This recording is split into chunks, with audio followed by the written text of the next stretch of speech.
السلام علیکم دوستو، میں آپ کا دوست، آپ کا ہوسٹ عثمان بگوایا، اور آپ دیکھ رہے ہیں گرین لینڈ۔ آج کی ہماری اس ویڈیو کا ٹاپک ہے کہ ترک لوگ اپنی اولاد کو یا اپنے دوستوں کو بھیڑیے کے ساتھ تشبیہ کیوں دیتے ہیں، جبکہ ترک کے علاوہ باقی تمام دنیا کے لوگ ایک دوسرے کو، اپنی اولاد کو یا اپنے دوستوں کو شیر سے تشبیہ دیتے ہیں۔ انہیں جوش دلانے کے لیے شیر کہہ کے بلایا جاتا ہے۔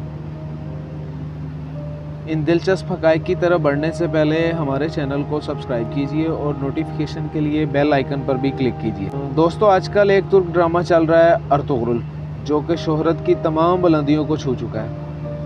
آپ میں سے بہت سے دوستوں نے یہ ڈرامہ دیکھا بھی ہوگا، اگر دیکھا نہیں تو کم از کم اس کے بارے میں سنا ضرور ہوگا، اور جنہوں نے یہ ڈرامہ دیکھا ہے وہ یہ جانتے ہوں گے کہ ترک لوگ ایک دوسرے کی تعریف کے لیے اور جوش دلانے کے لیے بھیڑیے کا لفظ استعمال کرتے ہیں۔ وہ اس لیے کہ بھیڑیا وہ واحد جانور ہے جو اپنے والدین کا انتہائی وفادار ہے۔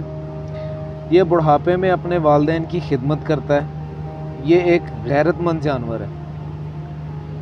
بھیڑیا واحد ایسا جانور ہے جو اپنی آزادی پر کبھی سمجھوتا نہیں کرتا اور کسی کا غلام نہیں بنتا، جبکہ شیر سمیت ہر جانور کو غلام بنایا جا سکتا ہے۔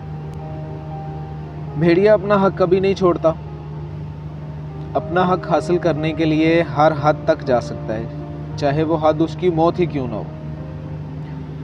بھیڑیا عزت کے ساتھ جیتا ہے اور عزت کے ساتھ ہی مرنا پسند کرتا ہے۔ بھیڑیا جھنڈ میں رہتا ہے اور شکار بھی اکثر جھنڈ میں ہی کرتا ہے، اور جو بھی شکار کیا کرتا ہے وہ مل بانٹ کے کھاتے ہیں۔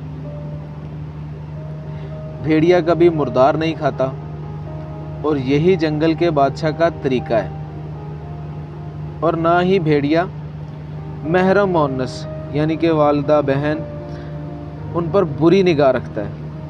باقی جانوروں سے بالکل مختلف ہے۔ بھیڑیا اپنی ماں اور بہن کو شہوت کی نگاہ سے دیکھتا تک نہیں۔ بھیڑیا اپنی شریک حیات کا اتنا وفادار ہوتا ہے کہ اس کے علاوہ کسی اور مونس سے تعلق قائم نہیں کرتا۔ اسی طرح مونس یعنی اس کی شریک حیات بھیڑیے کے ساتھ اسی طرح وفاداری نبھاتی ہے۔ بھیڑیا اپنی اولاد کو پہچانتا ہے، کیونکہ ان کے ماں اور باپ ایک ہی ہوتے ہیں۔ جوڑے میں سے اگر ایک مر جائے تو دوسرا مرنے والی جگہ پر کم از کم 3 ماہ تک حاضری دیتا ہے، بطور ماتم اور افسوس کے لیے آتا ہے اس جگہ پہ 3 ماہ تک۔ بھیڑیے کے والدین جب بوڑھے ہو جاتے ہیں تو یہ ان کے لیے شکار کرتا ہے اور ان کا پورا خیال رکھتا ہے، اور تب تک جب تک ان کی موت واقع نہ ہو جائے۔ اس لیے ترک اپنی اولاد کو شیر کی بجائے بھیڑیے سے تشبیہ دیتے ہیں۔ ان کا ماننا ہے کہ شیر جیسا خونخوار بننے سے بہتر ہے بھیڑیے جیسا نسلی بنا۔ تو دوستو، یہ تھی ہماری آج کی ویڈیو۔ ملتے ہیں اگلی ویڈیو میں۔ اپنا خیال رکھیے گا اور ہمارے چینل کا بھی۔ اللہ نگہباں۔